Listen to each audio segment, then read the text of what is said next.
स्थानीय प्रशासनले निषेधाज्ञा जारी गरेपछि सुनसरीको धरानमा जनजीवन प्रभावित, सामाजिक सद्भाव कायम राख्न आफूहरू प्रतिबद्ध रहेको दलका नेताहरूको भनाई। मुलुकमा वैदेशिक लगानी पछिल्लो एक दशक यताकै सबैभन्दा कम 6 अर्ब रुपैयाँमा खुम्चियो, संस्थागत भ्रष्टाचार र संरचनागत समस्या प्रमुख कारण।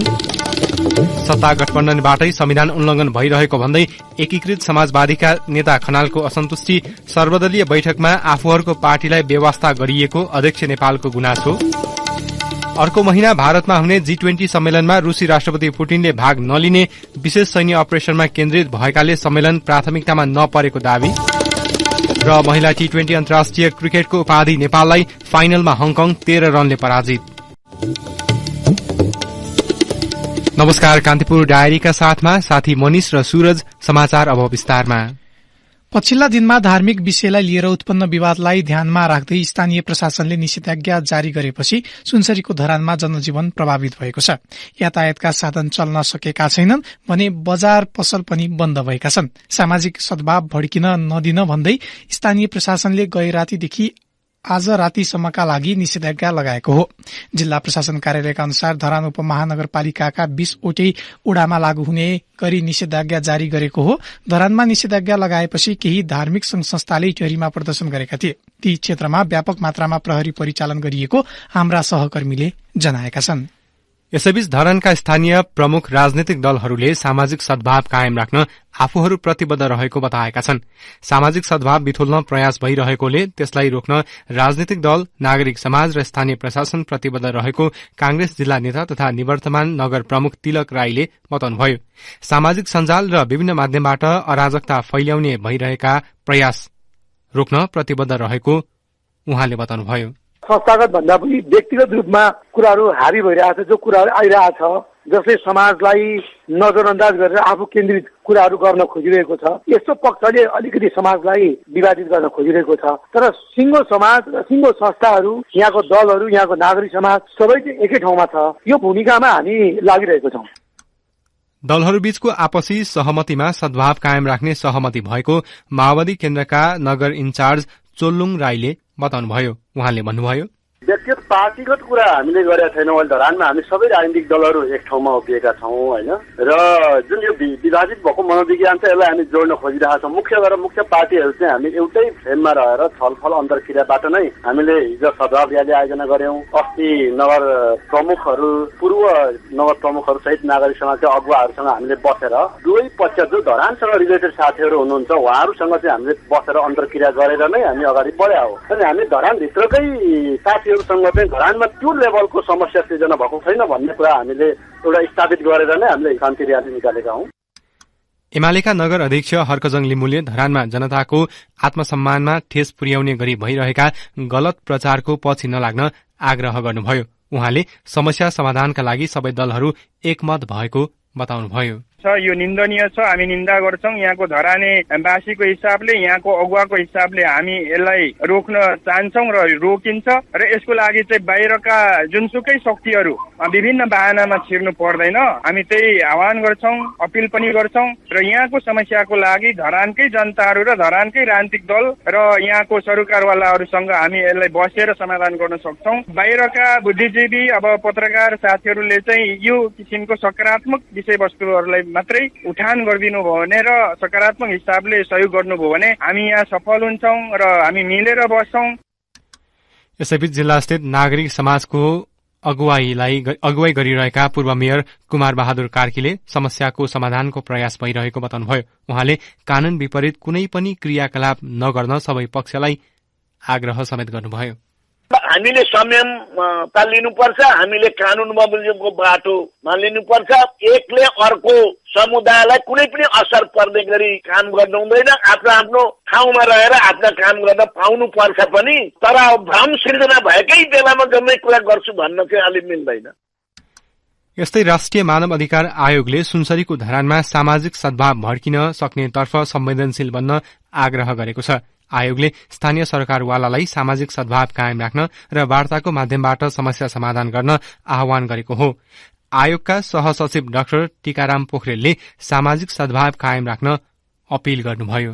धार्मिक, राजनीतिक अथवा त साम्प्रदायिक कारणहरूले शान्ति सुरक्षामा खलबल हुने कुरालाई, साम्प्रदायिक दंगाहरू भड्किने, हिंसात्मक कार्य हुने कुरालाई चाहिँ यो मानव अधिकारको दृष्टिले हेर्दाखेरि पनि गम्भीर चुनौतीको विषय हुन सक्ने भए पनि त्यसतर्फ चाहिँ नि कसैले पनि कदम नचाल्न र सबैजना चाहिँ संयमित हुनुपर्छ। संयमित भएर आफ्ना हक अधिकारको लागि चाहिँ नि काम गर्नुपर्छ, आफ्ना हक अधिकार खोज्नुपर्छ भन्ने लागेर राष्ट्रिय मानव अधिकार आयोगले यो अपिल जारी गरेको हो।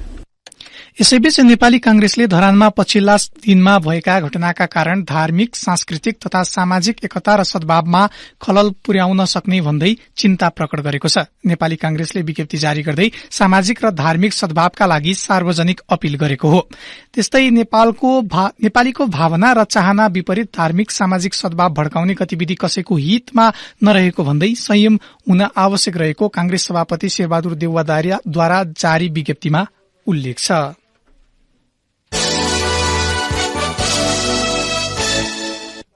कान्तिपुर डायरीमा अब कान्तिपुर सविस्तार। कान्तिपुर सविस्तार। मुलुकमा प्रत्यक्ष वैदेशिक लगानी एफडीआई पछिल्लो करिब 1 दशक यताकै सबैभन्दा कम गत वर्ष भित्रिएको छ।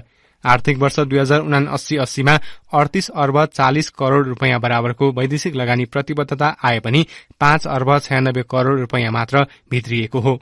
जानकारहरूका अनुसार नीतिगत अस्थिरता र संरचनागत झन्झट, भ्रष्टाचार, सम्पत्ति शुद्धिकरण सम्बन्धी अपर्याप्त कानून लगायतले विदेशी लगानी आकर्षित हुन नसकेको हो। अर्कोतर्फ विश्वव्यापी आर्थिक मन्दी र नेपालमा भएको लगानीको प्रतिफल सुनिश्चित हुन नसक्दा प्रत्यक्ष वैदेशिक लगानीमा गिरावट आएको देखिन्छ। पछिल्लो करिब 1 दशककै सबैभन्दा कम गत वर्ष वैदेशिक लगानी 67% सम्मले गिरावट आयो। पछिल्लो 5 वर्षमा सरदर 17 अर्ब रूपियाँ हाराहारीमा आएको एफडीआई गत वर्ष भने 5 अर्ब 96 करोड़ रूपियाँमा खुम्चिएको थियो। भ्रष्टाचारको गिरोह मौलाएको तथा सुशासनका लागि संस्थागत पहल हुन नसक्दा यसका दुष्परिणामहरू देखिन थालेका छन्। कानूनी झन्झट तथा संरचनागत सुधार हुन नसक्दा विदेशी लगानी घट्दै गएको हो। मुलुकमा पछिल्लो केही महिनामा भ्रष्टाचारसँग जोडिएका 2 ठूला घटना बाहिरिएका थिए। 875 जना जोडिएको नक्कली भुटानी शरणार्थी प्रकरणमा पूर्व गृहमन्त्री सहित पार्टीका उच्च नेता र सरकारी उच्च पदस्थ अधिकारीहरू नै मुछिएका छन्। नेपाल सुन तस्करीको अन्तर्राष्ट्रिय ट्रान्जिट बनेको भन्दै आलोचना समेत बढ़ेको छ। भ्रष्टाचार जन्य ठूला ठूला घटनाका साथै नेपालमा लगानीका लागि नीतिगत र संरचनागत झन्झट मुख्य कारण रहेको अन्तर्राष्ट्रिय वित्त कानूनका जानकार डाक्टर गान्धी पण्डितको भनाइ छ। नेपालमा वैदेशिक लगानी नआउनुमा विदेशी लगानी सम्बन्धी ऐनमा भएका त्रुटि, त्यसलाई कार्यान्वयन गर्ने प्रशासनिक निकाय, नीतिगत अस्थिरता र अदालती झन्झट र मुद्दा मामिलामा हुने ढिलाइले गर्दाखेरि नेपालमा विदेशी लगानीकर्ता हतोत्साहित भएका छन् र जुन किसिमको परिपाटीबाट अहिले लगानी आउन सकिरहेको छैन त्यसले हेर्दा के पनि देखिन्छ भने नेपाल आफै नै कानूनमा सुधार गरेर लगानी नै भित्राउनलाई चाहिँ भित्री रूपबाट चाहेको छैन जस्तो देखिन्छ। कानूनमा मुख्य बोली पनि व्यापारमा त्यो देखिँदैन, त्यसैले लगानी आउन नसकेको। ट्रान्सपरेन्सी इन्टरनेशनलको प्रतिवेदन अनुसार भ्रष्टाचार कम हुने सूचीका आधारमा विश्वका 180 मुलुकमध्ये नेपाल 110औं स्थानमा छ। अर्कोतर्फ सम्पत्ति शुद्धिकरण ऐनलाई लिएर नेपाल पटक पटक खतराको सूचीमा पर्दै आएको छ। सम्पत्ति शुद्धिकरण सम्बन्धमा नेपालले गरेको प्रतिबद्धता पूरा नभएको भन्दै अन्तर्राष्ट्रिय फाइनेन्सियल एक्सन टास्क फोर्सले नेपाललाई ग्रे लिस्टको सूचीमा राख्ने चेतावनी दिँदै आएको छ। यस्तो अवस्थामा नेपालमा लगानी आकर्षित हुन नसक्नु स्वाभाविक हो। मुलुकभित्र लगानी गर्दा हुने नीतिगत र प्रशासनिक झन्झट, कानूनी अल्झन, उत्पादन क्षमता र प्रतिफल सुनिश्चित नहुने समस्या अहिले पनि उस्तै छ। पछिल्लो समय भने अन्तर्राष्ट्रिय स्तरमै आएको आर्थिक मन्दी र नेपालले संरचनागत सुधार गर्न नसक्दा असर परेको बताउँछन् पूर्व उद्योग सचिव चन्द्र घिमिरे। यतिखेर चाहिँ ग्लोबल रिसेसनको कारणले ग्लोबल्ली नै डाउनटाउन छ भनेको एफडीआईमा लगानीकर्ताहरूको उत्साह कम छ। त्यसले गर्दाखेरि बाहिरको लगानी नै सर्वत्र घट्ने क्रममा छ। त्यसको इम्प्याक्ट नेपालमा पर्ने नै भयो। अब नेपालभित्रको हकमा आउँदा चाहिँ यता चाहिँ हामी कहाँ रिफर्म नगरेर ढिलाइ गरेर बसेका अनगिन्ती इस्युजहरू छन्। हामीले रिफर्म नगरेको कारणले हाम्रा पोलिसीहरूमा, हाम्रा संस्थागत रिफर्महरू हामीले नगरेको कारणले भनेको संस्थागत सुधारहरू नगरेका कारणले यसमा धेरै असर परिरहेको छ। नेपालमा वैदेशिक लगानी भित्र्याउनका लागि उद्योग वाणिज्य तथा आपूर्ति मन्त्रालय अन्तर्गतको उद्योग विभाग र लगानी बोर्डले काम गरिरहेका छन्। 6 अर्ब रुपियाँ भन्दा मुनिका आयोजनामा उद्योग विभाग र त्यसभन्दा माथिका पूर्वाधारका ठूला आयोजनामा लगानी बोर्डले काम गरिरहेको छ। वैदेशिक लगानी आकर्षित गर्नका लागि एकद्वार नीति लागू गरे पनि व्यावहारिक परिणाम आउन सकेको छैन। कम्पनी दर्ता प्रक्रियादेखि लगानी र प्रतिफलसम्मका कार्यमा स्थानीय तहदेखि केन्द्रीय संरचना झन्झटिलो छ, जसको पछिल्लो उदाहरण हो भैरवाको टाइगर प्यालेस रिसोर्ट। अस्ट्रेलियन एक कम्पनीको स्वामित्वमा रहेको 6 अर्ब रुपियाँ लागतको 5 तारे इन्टिग्रेटेड क्यासिनो रिसोर्टले नेपालको आन्तरिक समस्या झेल्न नसकेर स्थापनाको 5 वर्षमै देश छाड्नु पर्यो। लगानीकर्ताले नेपालमा लगानीपछि दीर्घकालीन प्रतिफलको आशा गरेका हुन्छन्। कम्तीमा 10 देखि 15 वर्षका लागि नीतिगत स्थायित्व खोजेका हुन्छन्। तर फेरि रहने सरकारसँगै अस्थिर नीतिका कारण वैदेशिक लगानी निरुत्साहित भइरहेको छ।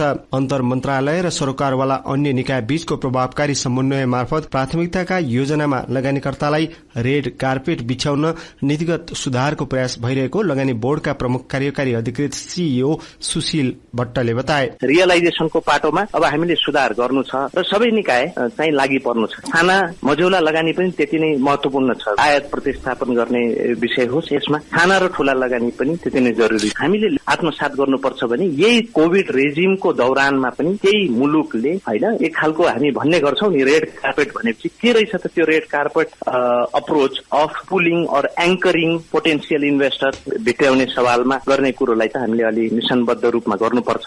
हाम्रो चाहिँ पोटेन्शियल क्षेत्र जहाँ प्रचुर सम्भावना छ त्यो क्षेत्रमा लगानी आकर्षण गर्न आवश्यकताको प्राथमिकरण गरी लगानीकर्तालाई आकर्षित गर्न जे गर्नुपर्छ आर्थिक प्रोत्साहनको कुरो होला। अब आधारभूत पूर्वाधारहरूको पर्याप्तताको अवस्था के छ, त्यो सुविधा हामी कति दिन सक्छौं लगायतका बहुआयामिक विषयहरू हुन्छन्। सरकारले एकद्वार नीति भने पनि जग्गा अधिग्रहण, विद्युत प्रसारण लाइन, कम्पनी दर्ता, स्थानीय तहबाट स्वीकृति लगायतका थुप्रै समस्या छन्। विश्वमै यतिखेर वैदेशिक लगानी डाउन टर्ममा रहेकाले स्वाभाविक रूपमा यसको प्रभाव नेपाल भित्रिने लगानीमा पनि परेको अर्थविदहरूको भनाइ छ। अर्कोतर्फ विदेशी लगानी आकर्षित हुन नसक्नुमा मौलाउँदै गएको संस्थागत भ्रष्टाचार र सम्पत्ति शुद्धिकरण सम्बन्धी अन्तर्राष्ट्रिय कानून पालनामा भएको लापरवाही रहेको उनीहरूको तर्क छ। रेडियो कान्तिपुरका लागि अनिल परियार। कान्तिपुर सविस्तार। कान्तिपुर डायरीमा अब ब्रेकको पालो। ब्रेकपछि कान्तिपुर डायरीमा अब बाँकी प्रसंग। एकीकृत समाजवादीका सम्मानित नेता एवं पूर्व प्रधानमन्त्री झलनाथ खनालले सत्ता गठबन्धनबाटै संविधान उल्लंघन भइरहेको भन्दै असन्तुष्टि जनाउनु भएको छ। कोशी प्रदेश सरकार गठनलाई लिएर अदालतले दिएको आदेशको प्रसंग जोड्दै खनालले संविधानको रक्षा गर्ने प्रतिबद्धता जनाए पनि गठबन्धनले संविधान विपरीतको कदम चालेको बताउनु भएको हो। काठमाडौँमा आज आयोजित कार्यक्रममा बोल्दै उहाँले भन्नुभयो, संविधानको रक्षा गर्ने भन्छौं तर संविधानको रक्षा गर्ने हाम्रो जो गठबन्धन छ त्यसैले नै गठबन्धनले चाहिँ यो संविधानको एकपछि अर्को उल्लङ्घन गरिरहेछ भनेर सर्वोच्च अदालतले फैसला लिइरहेछ। यो कोशीमा मात्रै 2 चोटि संविधानको उल्लङ्घन भयो भनेर सर्वोच्च अदालतले फैसला लिइरहेछ। हाम्रो पार्टीले कस्तो धारणा राख्ने यो सवाल हाम्रो पार्टी क्लियर हुनुपर्छ। संविधान विपरीत हुने कदमबाट आफूहरू जोगिनुपर्ने नेता खनालको भनाइ छ। गठबन्धनको नाममा गलत कामको शिकार हुन नहुने उहाँले बताउनुभयो। हामी गठबन्धनको नाउँमा उनीहरूले गरेका गलत कामहरूको शिकार चाहिँ हुनुहुँदैन। हाम्रो पार्टीले आफ्नो स्वतन्त्रतालाई कायम राखेर अगाडि बढ्नुपर्छ। त्यसो गर्यो भने मात्रै यो पार्टी स्थापनाको तेस्रो वर्षबाट जो हामी अगाडि बढ्दैछौँ, हामीले यो बीचमा जुन एउटा अभियान चलाउने भनेका छौँ त्यो अभियानलाई सफल पार्नको लागि हाम्रा दृष्टिकोणहरू, हाम्रा नीतिहरू एकदम प्रष्ट बनाएर हामीले अभियानमा जानुपर्छ। तब मात्रै पार्टीलाई चाहिँ विकास पनि गर्न सकिन्छ, विस्तार पनि गर्न सकिन्छ। यसैबीच एकीकृत समाजवादीका अध्यक्ष माधव कुमार नेपालले आफूहरूको पार्टीलाई एमाले महत्व नदिएको गुनासो गर्नुभएको छ। सर्वदलीय छलफलमा एकीकृत समाजवादीलाई सहभागी गराउन एमाले नचाहेको नेपालको भनाइ छ। काठमाडौँमा आयोजित कार्यक्रममा उहाँले भन्नुभयो, अरू सबै पार्टी हुन्छ तर एकीकृत समाजवादी हुँदैन। यो पार्टीको मतलबै नराख्ने हुँदा हिजो तल थाहा छ संसदमा अरू सबै पार्टी हुन्छ तर एकीकृत समाजवादी हुँदैन। हामीलाई उपस्थित हुन दिएन र त्यो सुनकाण्डको बारेमा भएको जुन छानबिन कमिटिमा अरू सबै बसे 6वटा पार्टी राष्ट्रिय मान्यता प्राप्त गरेको छैन भन्ने एउटा आधारमा टेकेर हामीलाई बोलाउँदा पनि बोलाए। अब हामी सोचिरहेका छौँ हामी पनि केही गर्नुपर्छ। यो धेरै भलाद्मी पाराले हुँदो रहेनछ। आफूहरू वामपन्थी एकताको पक्षमा भए पनि एमाले नेतृत्वले यसलाई अस्वीकार गरेको अध्यक्ष नेपालले दावी गर्नुभयो। नेकपा बिउत्याउन आफूले गरेको प्रस्ताव एमाले नमानेको उहाँको भनाइ छ। समय समयमा हामीले उठायौं। मैले भने प्रचण्डजीलाई अब हामी पुरानो नेकपालाई बिउताउँ, संकीर्ण नबनौं। त्यो प्रस्ताव पठाएँ मैले केपी ओली कहाँ। केपी ओलीलाई जब मतलब आएको थियो राष्ट्रपति पद पाउनको लागि मसँग भेट्न खोजे, तर मलाई प्रस्ताव राखेनन्। अहिले के भन्छन्? मैले प्रस्ताव राखेका थिएँ, राखेकै होइन। प्रतिनिधि सभाको चौथो ठूलो दल राष्ट्रिय स्वतन्त्र पार्टी रासोपाले संसदीय समिति सभापतिमा उम्मेद्वारी दिने भएको छ। पार्टीको संसदीय दलको बैठकले समिति सभापतिमा उम्मेद्वारी दिने निर्णय गरेको प्रमुख सचेतक सन्तोष परियारले जानकारी दिनुभयो। प्रतिनिधि सभाका समितिको सभापतिका लागि भोलि मनोनयन दर्ता गरी पर्सि सोमबार निर्वाचन मिति तय भएको छ। प्रमुख सचेतक परियारले प्रस्तावक र समर्थक आफ्नो पार्टीबाट पुग्ने समितिमा उम्मेद्वारी दिने बताउनु भएको हो। प्रतिनिधि सभाको उद्योग तथा वाणिज्य र श्रम तथा उपभोक्ता हित समितिमा रासोपाबाट डोल प्रसाद अरियाल, असीम शाह र गणेश पराजुली सदस्य हुनुहुन्छ। संसदको चौथो ठूलो दल रासोपा र पाँचौं ठूलो दल राप्रपालाई संसदीय समितिको नेतृत्व नदिने गरी सत्तारूढ़ दल कांग्रेस, नेपाली नेकपा माओवादी केन्द्र र प्रमुख प्रतिपक्षी दल एमाले सहमति गरेका छन्। सत्तारूढ़ र प्रमुख प्रतिपक्षले भने आफ्नो दलीय उपस्थितिका आधारमा संसदीय समिति सभापति चयन गर्ने निर्णय गरिसकेका छन्। सहमति अनुसार कांग्रेसले 4, एमाले 3, माओवादी केन्द्रले 2, एकीकृत समाजवादी, जसपा र जनमतले 1-1 वटा समितिको सभापति लिनेछन्। रुकुम पश्चिमको मुसिकोट नगरपालिकाको शिक्षा शाखाका निमित्त अधिकृतमाथि हातपात भएको छ। मुसिकोट 1 स्थित त्रिभुवन जनता माविमा करार शिक्षक पदपूर्तिको परीक्षा सञ्चालनका क्रममा उपप्रमुख विमल कुमार पुनले शिक्षा शाखाका अधिकृत नरेन्द्र ओलीमाथि हातपात गर्नुभएको हो। आफूमाथि भएको हातपातमा कानूनी उपचार खोज्ने ओलीले बताउनुभयो। त्रिभुवन माविले लेखा विषयमा करार शिक्षक माग गरेर आज परीक्षा तोकेको थियो। त्यसै अनुसार परीक्षा सञ्चालनको तयारी गरिरहेका बेला उपप्रमुख पुन कार्यकक्षमा पसेर ओलीमाथि हातपात गरेको विद्यालय व्यवस्थापन समिति अध्यक्ष नरेन्द्र केसीले बताउनुभयो। घटनापछि परीक्षा स्थगित गरिएको छ। उपप्रमुख विमल कुमार पुनले भने आफूले कसैलाई पनि भौतिक आक्रमण नगरेको दावी गर्नुभएको छ। कान्तिपुर डायरीमा पुनः ब्रेकको पालो। ब्रेकपछि कान्तिपुर डायरीमा आर्थिक प्रसंग। नेपाल चिया विकास निगमले आफ्नो उत्पादन टोक्ला चिया अन्तर्गत विभिन्न 8 वटा नयाँ स्वादयुक्त Tokla gold leaf tea bag इन्भेलपमा ल्याएको छ। कम्पनीका अनुसार Tokla gold leaf bag tea, Tokla gold leaf masala tea, Tokla gold leaf honey lemon, turmeric ginger tulsi फ्लेभरयुक्त चिया बजारमा उपलब्ध छ। यस्तै Tokla gold leaf earl grey, Tokla gold leaf green tea लगायतका चिया पनि बजारमा उपलब्ध भएको कम्पनीले जनाएको छ।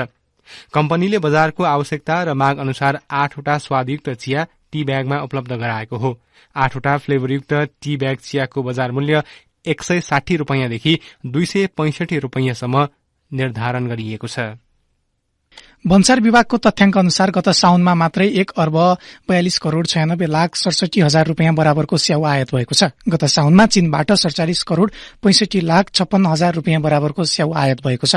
त्यस्तै भारतबाट 14 करोड़ रुपियाँ बढ़ीको 17,06,583 केजी र न्यूजील्याण्डबाट 44,34,000 रुपियाँ बराबरको 20,580 केजी स्याउ भित्रिएको छ। स्याउ आयातबाट सरकारले 1 महिनामा 15 करोड़ 90 लाख रुपियाँ बढ़ी राजस्व संकलन गरेको छ। नेपालमा उत्पादन हुने केराले बजार नपाइरहेको अवस्थामा वर्षौनी भारतबाट ठूलो परिमाणमा आयात हुने गरेको छ। भारतबाट आयात हुने केराका कारण नेपाली कृषकहरू समस्यामा पर्ने गरेका छन्।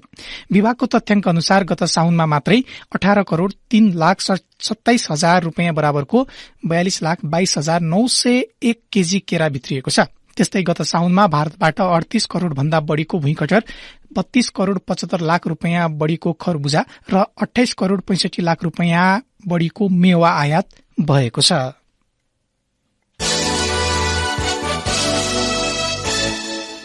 अब अन्तर्राष्ट्रिय प्रसंग। रूसका राष्ट्रपति भ्लादिमिर पुटिनले अर्को महिना भारतमा हुने G20 सम्मेलनमा भाग नलिने हुनुभएको छ। युक्रेनमा युद्ध अपराध गरेको अभियोगमा अन्तर्राष्ट्रिय फौजदारी अदालतले उहाँ विरूद्ध पक्राउ पूर्जी जारी गरेको छ।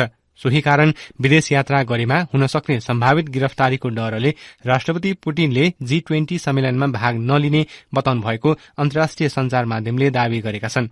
यता रुसले भने विशेष सैन्य अपरेशनमा पुटिन केन्द्रित भएकाले G20 सम्मेलनमा हाल प्राथमिकतामा नपरेको क्रेमलिनका प्रवक्ता दिमित्री पेस्कोभले बताएका छन्। रूसी राष्ट्रपति पुटिनले गत वर्ष शिखर सम्मेलनमा भाग लिन इन्डोनेसिया र यसै साता दक्षिण अफ्रिकामा भएको ब्रिक्स शिखर सम्मेलनमा समेत भाग लिनुभएको थिएन। उहाँले ती सम्मेलनमा भिडियो कल मार्फत सम्बोधन गर्नुभएको थियो।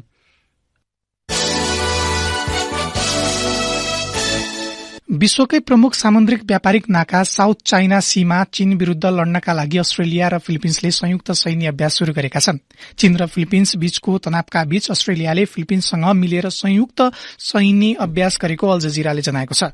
साउथ चाइना सीमा संयुक्त सैन्य कारबाही समेत हुने अस्ट्रेलियाको रक्षा मन्त्रालयले बताएको छ। साउथ चाइना सीमा आफ्नो अधिकार रहने चीनको दावीलाई अन्तर्राष्ट्रिय अदालत हेगले सन् 2016 मा अस्वीकृत गरेको थियो। सो आधारमा संयुक्त अभ्यास गरिएको अस्ट्रेलियाको रक्षा मन्त्रालयले जनाएको छ।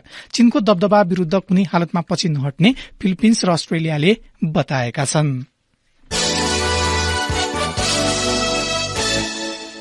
अब खेल प्रसंग। नेपालले मलेसियामा आयोजित महिला T20 क्रिकेट सिरिजको उपाधि जितेको छ। फाइनल खेलमा हङकङलाई 13 रनले पराजित गर्दै नेपालले उपाधि उचालेको हो। फाइनलमा वर्षा बाधक भएपछि खेलमा डकवर्थ लुइस पद्धति आधारमा विजेता घोषणा गरिएको हो। नेपालले टस जितेर ब्याटिङको निम्तो पाएको हङकङले निर्धारित 20 ओभरमा 6 विकेट गुमाएर हङकङले 101 रन बनाउन सफल भयो। 102 रनको विजय लक्ष्यका साथ जवाफी ब्याटिङमा आएको नेपालले 5.3 ओभर मात्रै खेल्न पायो। पानीले खेल रद्द हुँदा 1 विकेट बनाउँदै 37 रनको स्थितिमा रहेको नेपालले डकवर्थ लुइस पद्धतिका आधारमा 13 रनले जित निकाल्न सफल भएको हो। नेपालका लागि सीता राणा मगरले 13 र इन्दु वर्माले 19 रनको योगदान गरिन्। नेपालले समूह चरणको पहिलो खेलमा हङकङलाई 6 विकेटले तथा दोस्रो खेलमा कुवेतलाई 34 रनले पराजित गरेको थियो भने अन्तिम खेलमा मलेसियासँग 6 विकेटले पराजित भएको थियो। अन्त्यमा प्रमुख प्रसंग पुनः एकपटक। स्थानीय प्रशासनले निषेधाज्ञा जारी गरेपछि सुनसरीको धरानमा जनजीवन प्रभावित, सामाजिक सद्भाव कायम राख्न आफूहरू प्रतिबद्ध रहेको दलका नेताहरूको भनाई। मुलुकमा वैदेशिक लगानी पछिल्लो 1 दशक यताकै सबैभन्दा कम 6 अर्बमा खुम्चियो, संस्थागत भ्रष्टाचार र संरचनागत समस्या प्रमुख कारण। सत्ता गठबन्धनबाटै संविधान उल्लंघन भइरहेको एकीकृत समाजवादीका नेता खनालको असन्तुष्टि। सर्वदलीय बैठकमा आफूहरूको पार्टीलाई बेवास्ता गरिएको अध्यक्ष नेपालको गुनासो। अर्को महिना भारतमा हुने G20 सम्मेलनमा रूसी राष्ट्रपति पुटिनले भाग नलिने, विशेष सैन्य अपरेशनमा केन्द्रित भएकाले सम्मेलन प्राथमिकतामा नपरेको दावी। र महिला T20 अन्तर्राष्ट्रिय क्रिकेटको उपाधि नेपाललाई फाइनलमा हङकङ 13 रनले पराजित। अवस्था यिनै प्रसंगसँगै कान्तिपुर डायरीको यो बुलेटिन अहिलेलाई यही सकिन्छ। मनिष र सूरज बिदा हुन्छौं। नमस्कार।